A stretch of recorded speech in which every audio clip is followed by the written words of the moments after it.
Standing by on the line right now. Good morning, Willie. Oh, good morning. How you guys doing today? They had to do a movie about a prison guard who's allegedly been charged with bringing marijuana into a jail. It would be a short movie. And then they smoke it, and all the guards are like, hey, I smell marijuana.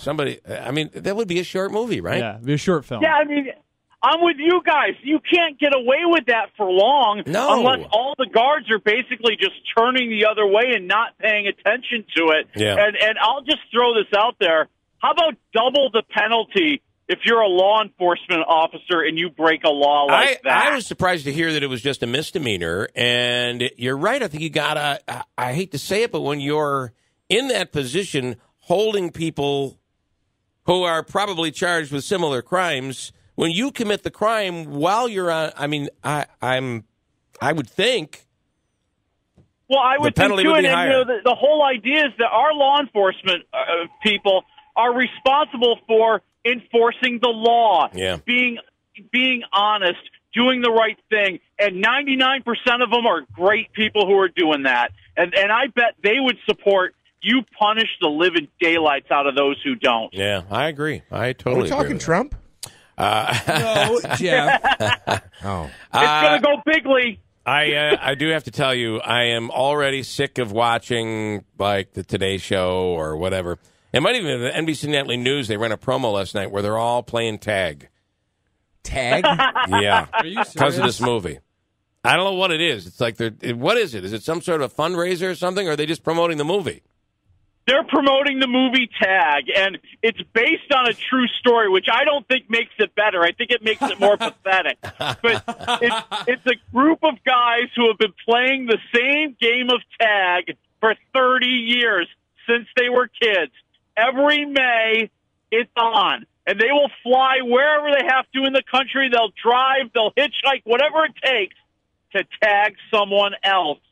And the whole story here is that one of the members, played by Jeremy Renner, has decided he's done with the game. He's never been tagged. He's getting married. He's out at the end of the month. And they're going to try to do everything to make him it. So is this as stupid as it sounds? Yes, okay. But I think it needs to be stupid. I think it needs to be silly. I think it needs to be outrageous because this is kind of a ridiculous premise. Yeah. And like I said, based on a true story of people that you will see in the movie at the end of the movie. And, I just think it needs to stay outrageous. You have to kind of go with it. It's hilarious when you kind of get in the minds of each one of them and you hear they're strategizing and things go in slow motion and you watch it all unfold. That's a lot of fun. I think Renner is hilarious as this diabolical genius who is like a psychopath when it comes to avoid being tagged. But it needs something to tie it together. It gets a little too sappy towards the end.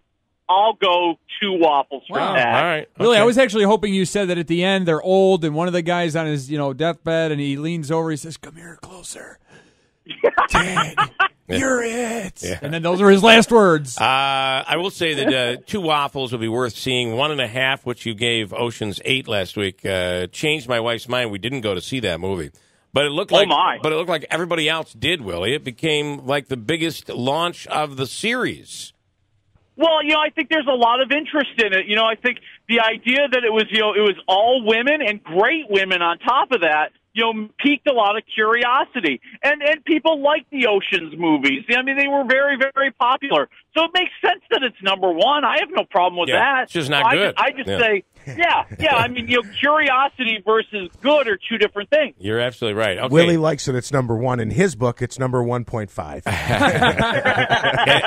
In Incredibles 2, I would think this one is pretty good. What do you think?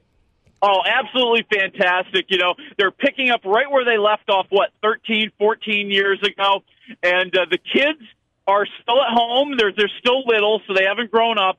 And the superheroes are under attack, okay? It's illegal to be a superhero because of all the bad things that have happened.